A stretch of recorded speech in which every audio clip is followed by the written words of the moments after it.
Honorable Chairperson, sir, why have we all gathered here today? It is because the government of the day wishes to have a discussion on our national song, Vande Mataram, in the 150th year of its birth. हम ध्यान से आपकी बात सुने, राजनाथ जी और PM साहब दोनों। बहुत खूबसूरत है हर बात, लेकिन अगर दिल भी होता तो क्या बात होती? The irony is not lost on us parliamentarians present here, or on a billion plus Indians who we represent, that we are living in an India today where real unemployment among the youth is upwards of 20%.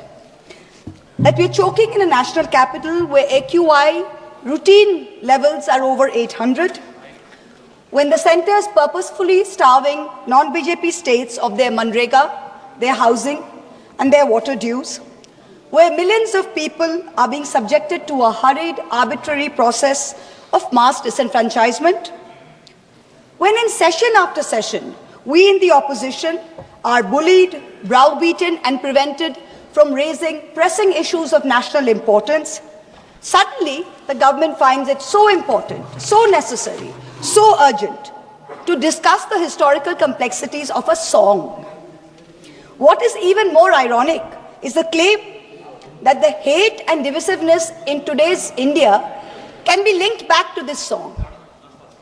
And by the way, just 2 weeks ago, on November 24, 2025, the Rajya Sabha Parliamentary Bulletin published a section on parliamentary customs and conventions, where it explicitly informed all members that the decorum and the seriousness of the proceedings of the House be no Jai Hind, Vande Mataram or any other slogans raised in the House. So Vande Mataram, in your view, as of last week, placed on record in a parliamentary bulletin as a slogan that was both indecorous and non-serious. And yet, you suddenly want to discuss it for 10 hours in this House. Why? I'll tell you why. Because no doubt, some half-wit BJP IT cell minion has probably advised you that the Vande Mataram card, if played right, will give you an advantage to the BJP in the 2026 Bengal elections. There is no other reason behind the timing of this discussion. None at all. Take it from me. But we are delighted. We are delighted not only to be able to get this fabulous opportunity to give you a lesson in history, but also to demonstrate to you that how delving into Vande Mataram will only prove how removed you are from the soul of Bengal, from the psyche of Bengal, and how our Ma will never be hostage to your narrow electoral goals. Yes. Let the history lesson begin. What do you say? Let it begin. Bankim Chandra Chattopadhyay's two-stanza hymn, Vande Mataram, was first published in the literary journal Bongo Darshan on November 7, 1875. At that time, there were no patriotic societies or nationalistic organizations to speak of in India, except for the Indian League in Calcutta, which was founded by some patriotic Bengalis, Shishir Ghosh, Ananda Mohan Bose, Surendranath Banerjee, to rally public support against British colonial rule. The RSS and the BJP were nowhere in sight. The RSS was formed 50 years later, in 1925, and the BJP was formed 105 years later in 1980. And incidentally, the ruling party, the Sangh Parivar, do not sing Vande Mataram. I remember this hilarious episode in 2017, I think it was, on TV, where there was a BJP spokesperson called Naveen Kumar Singh, and he was asked to sing Vande Mataram. He was looking at his mobile phone, and even then he couldn't sing it. Also, in August 2017, I remember a cabinet minister in the UP government, Baldev Singh Aulak, I think his name was, he was unable to correctly sing this song on a TV news show. In January 2019, before the last Lok Sabha election, BJP leaders held a protest where they were going to make Muslims sing the song. They themselves could not sing the song correctly, so the meeting descended into chaos, and the BJP leaders and their followers chanted slogans like, "Is desh mein agar rehna hoga, to Vande Mataram kehna hoga." So frankly, the BJP's commitment to this song is a badly scripted comedy. The British banned the use of this slogan, Vande Mataram, under the sedition laws, and banned its singing in any public place. When India's youngest freedom fighter, Bengal's brave son, Khudiram Bose, was led to the gallows in 1908, he had Vande Mataram on his lips. When in 1927, Ram Prasad Bismil walked to the gallows in Gorakhpur jail, when Ashfaqullah Khan walked to the gallows in Faizabad jail, they all had Vande Mataram on their lips. But this is the same slogan that the Rajya Sabha bulletin finds non-decorous and non-serious in the Rajya Sabha. Who in the BJP, who in the RSS, who in the treasury benches can claim even a tenuous link to the freedom struggle, that today you feel you are the guardians of Vande Mataram and will teach us Bengalis and the rest of India what its significance is? Out of 585 total prisoners in Andaman Cellular Jail, Kalapani, between 1909 and 1938, 68%, 398 were Bengali. The second largest contingent was from the Punjab, 95 revolutionaries. Why did you not rename the cellular jail after Barin Ghosh, after Ullashkar Dotto, after Indu Bhushan Roy? What homage have you paid Bengal? What homage have you played the land of Vande Mataram? Today you are having a discussion on this. The hymn Vande Mataram did not gain much popularity till it was included in Bankim Chandra Chattopadhyay's novel Anandamot in 1882 when it was published. Now, when he published it, he added 4 extra stanzas to it. The first 2 stanzas, which he had written in 1875, were a lyrical ode to the motherland. It says, giver of bliss, beauty. The version in the novel, which he incorporated in 1881-82, had a different tone than that of the original poem. The figure of sweetness and light was now endowed with a fearsome accoutrement and the trappings of war almost. But this is in keeping with the narrative of the novel, which was about the Shonnashi rebellion. It is important to note here that in the next 4 stanzas that he wrote, Bankim Chandra Chattopadhyay used the words Shaptokoti, which means 7 crores. Now, 7 crores in the 1871 census was the population of undivided Bengal, Bihar, Orissa, and Assam. So this means that the novel, the hymn, was about Bengal. The hymn was about Bengal, and the mother he refers to is also in Bengal's concept and Bengal's context. This was not originally written as a nationalistic, pan-India song. It was not. Let's be very clear about that. So how did it become this nationalistic song? How does A.R. Rahman sing it in 1997? How? It was none other than the poet laureate Rabindranath Tagore who composed the first musical score of the song based on Desh Ragini around 1885. Rishi Bankim liked the song and the tune so much, he himself included it in the 3rd edition of his book Anandamot in 1886. Tagore in 1937 writes to Nehru, and he writes to Nehru that the privilege of originally setting its first stanza to the tune was mine. When the author was still alive, Bankim died in 1894. He says, I set it to tune while Bankim was still alive. And I was the first person to sing it. So Tagore was the first person to sing it publicly before a public gathering of the Calcutta Congress in 1896. So Tagore sets the tune and he sings it publicly in the presence of Rahmatullah Saini, Dadabhai Nauroji, Surendranath Banerjee. The song gained mass popularity when? Only after 1905, when the Swadeshi movement as a reaction to Lord Curzon's partition of Bengal took place. Itinerant singers sung it in Prabhat Feris every morning to raise national consciousness. Rabindranath Tagore himself on Raksha Bandhan Day, October 16th, 1905, led the famous anti-partition protest where Hindus and Muslims tied Rakhis on each other and said, Vande Mataram. Today, this BJP government, who claims to promote Vande Mataram, has ensured that even the moon, that moon of Raksha Purnima, that moon of Eid, has been partitioned. Hindu women can break their Karwa Chauth fast on their roof with the sighting of the moon, but a Muslim in a BJP-ruled state is forbidden from offering Eid ka namaz on his roof to the same moon. And you are blaming a song for India's divisiveness. The song was sung again during the Congress session in Benares in 1905 by Tagore's niece, Sharla Devi Chaudhurani, who replaced the Shaptokoti, the 7 crores, with Trikshakoti, which means 30 crores, which is the population of India in the last census of 1901. So this is the first time that the song is gathering a pan-national appeal. Gandhiji, in the Indian Opinion paper, he writes in December 1905 that this song is so popular. Just as we worship our mother, so is this song a passionate prayer to India. Tagore continued to use the refrain Vande Mataram almost as a slogan in some of his own songs. He says it in many of his own songs. Many of his own songs use the term Vande Mataram. The Swadeshi agitation of 1905 and 1908 saw Vande Mataram as a clarion call. The great Tamil poet Subramanya Bharati, he translated it in Tamil in 1905.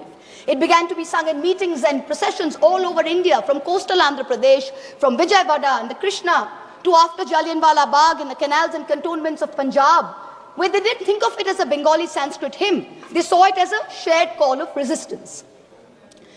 You, this government today, claim to be the guardians, the true upholders of the spirit of Vande Mataram. We've listened to the Prime Minister for an hour. We've listened to the Honorable Defence Minister for an hour tell us about how they are the true upholders of Vande Mataram. So let me, as a true Bengali, as a proud Bengali, speak for 10 koti Bengalis today, who you call Bangladeshis, who you call Rohingyas. You harass us on the streets, in colonies. You throw us out when we are pregnant across the border. I'm going to dissect the song stanza by stanza and demonstrate how you are butchering both the spirit and the soul of Vande Mataram far more than any 1937 resolution ever did. Sujalang Supalang Balayaja Shitalang Shushasamlang Mataram. What do we have here? What have you done on your watch? Sujalang, beautiful abundant water. Over 70% of India's surface water is undrinkable today. India ranks 120 out of 122 countries in the Water Quality Index. 21 major cities, including Delhi and Bangalore, are expected to deplete their groundwater reserves by 2030. And yet, in the face of this data, the government is cutting the Jal Jeevan Mission money to all the states. Bengal itself is owed 3,000 crores in Jal Jeevan Mission money. This is what you're doing for Sujalang. Malayaja Shitalang, the cool, fresh air. This is a joke. The AQI in the national capital today is between 800 and 1,000 routinely. Our children are choking. The elderly are dying. You know what the centre's done? The centre has exempted 78% of thermal power plants from installing key anti-polluting systems. The Environment Ministry has spent less than 1% of its 858 crore pollution fund in 24-25. Fossil fuel-driven pollution claims 1.72 million lives in India, and premature mortality due to outdoor air pollution costs India $339 billion US. That's 9.5% of our GDP. That's what we are doing for Malayaja Shitalam. Shosho Shamalam, the blessed fertility of the soil. What's the government done? The Ministry of Agriculture and Farmers' Welfare saw a reduction in its budget of 2.5% this year. Pradhan Mantri Fasal Bima Yojana, meant for the poorest of farmers, suffered a cut of 3,600 crores. It is estimated that 37% of India's land is affected by degradation. 2/3 of soil samples collected from India are deficient in nitrogen, phosphorus and potassium, and 85% contain too little carbon for functioning soil systems. Shuhashining, Shumodura Bhashining, sweet smile, sweet in speech. You, the ruling party, with your hate speech, routinely call for violence against Muslims and minorities. You open threats in rallies. You use terms like vote bank, infiltrators, Ghuspetia, those with more children as dog whistles. You impose Hindi on us. You call Bangla a Bangladeshi language. You have unleashed the worst kind of linguistic terrorism on all of us, where people are scared to speak their mother tongue in the streets of Delhi, in the streets of Gurgaon. There is no Shumodhura Bhashining in today's BJP. Shukhodang, Borodang, Matarang, give us happiness. Today, an arbitrary, hurried exercise of your design is making the Election Commission force such work pressure that BLOs are committing suicide. And what does the Election Commission say to us? They say, oh, it's in the line of duty. They should be happy doing it. India is ranking 118 out of 147 countries in the 2025 World Happiness Report. To be a minority in India today is to be perpetually suspect, perpetually second class, and perpetually subordinate. Far from feeling happy, minorities are fearing the state instead of feeling protected by it. Tumi vidya, tumi dharmo. Sir, I have 22 minutes. Only two speakers. 1 minute. Time has extended. Okay. Already we Tumi vidya, tumi dharmo. Let's Honorable talk about members, wait. Vidya first. Honorable members, we reached already 6 o'clock. I want to know the sense of the House. If the House decides, we can go on up to the discussion is over. Time can be extended. Time extended. Now you can speak. Tumi Vidya, Tumi Dharmo. Let's talk about Vidya first. Under this government, outlay for education is still at an abysmal 3.8%, far below the 6% envisaged by the NEP and far below other developed nations. Grant in aid for the All India Council of Technical Education has dropped nearly 61% in the last 2 years. The UGC's budget has been slashed by 47%. Let's take one example, Delhi University. The University of Delhi is grappling with a fund gap of 250 crores in this financial year. It needs 544 crores. The UGC has allocated just 313 crores. Tumi Vidya? Doesn't seem so. Now we come to Tumi Dharmo. When Rishi Aurobindo translated the verses of Vande Mataram into English in Karma Yogi in 1909, he translated dharma as conduct, not religion. Here was the root of the difference between a communalistic and a nationalistic interpretation and the political use of Vande Mataram as a song, as a war cry. It's not a communalistic interpretation. It is a nationalistic interpretation, and Rishi Bonkim's hymn Dharma signifies conduct. And for a ruling party, for a prime minister, it should not just be Dharma, it should be Raj Dharma. I cannot help but remind this House of the late Prime Minister Atal Bihari Vajpayee, who in March 2002, when asked what a certain chief minister ought to do, famously said, Raj Dharm ka palan kare. Raj Dharm, Raja ke liye, Shasak ke liye. Praja praja mein bhed nahi ho sakta. Na janam ke aadhar pe, na jati ke aadhar par, na sampraday ke aadhar par. Hand on heart, tell this House, is the government fulfilling its dharma? No. Bahute tumi ma shakti, hridaye tumi ma bhakti. Rishi Bonkim said, faith should be in your heart and strength should be in your arms. This government instead has moved faith into its arms. You have made bahute bhakti with your brute force, with your majority, and you're bulldozing your way into the national secular fabric. And your heart is weak because our enemies are striking again and again. And yet we are letting a president of a third country proudly proclaim over and over again that he blackmailed India into accepting a ceasefire. Omolang Otulang, without a stain, without compare. Where has the government brought us today? Let me compare across some major global indices since 2014. The UN's report says inequality reduces India's Human Development Index by 31%, one of the highest losses in the region. The World Press Freedom Index, India fell from 140 in 2014 to 141 today. On the World Economic Forum's Global Gender Gap Index, India went from 114 in 2014 to 131 today. Most important, on the Global Hunger Index, which measures child malnutrition, India used to rank 55 out of 76 in 2014. Today it ranks 102 out of 123. So we are certainly not without stain. And let me for once and for all debunk the ruling party's false claim that a truncated song is always an insult. Jana Gana Mana was originally written as a Brahmo hymn in 1911 and consisted of 5 stanzas. It was called Bharato Bhagyo Vidhata. Remember that the Brahmo Samaj was formed by Raja Ram Mohan Roy, and this is the same Raja Ram Mohan Roy that the Madhya Pradesh Higher Education Minister Inder Singh Parmar called a British agent, a dalal, working for religious conversion. If your party's man is calling Raja Ram Mohan Roy a dalal, I wonder what kind of higher education he can be responsible for. Jana Gana Mana is also a truncated song. Of the 5 stanzas, only the first stanza is sung as a national anthem. The second stanza says, Aho raho tumi aubhan, aubhan procharito shunito abo udaro bani, Hindu, Bauddha, Sikh, Jain, Paroshik, Musulman, Christiani. This means something relatively simple. Tagore addresses Bharat Bhagya Vidhata, the maker of India's destiny. And here is a verse whose restoration would mean a strong symbol, a strong gesture against divisiveness. But you're not bringing a resolution to bring that in. You're talking about what religious context you can view Vande Mataram in. And this is where you've made the biggest mistake, Mr. Prime Minister. You ignited this entire debate as a distraction to take away from your government's failings, which I have demonstrated using the song's lyrics as a key. But you do not stop there. One of the chief spokespersons of the BJP, a fellow MP here, went one step further and said that this truncation was done at Nehru's behest. He said he had learned this by reading a book by the historian Sachiv Bhattacharya.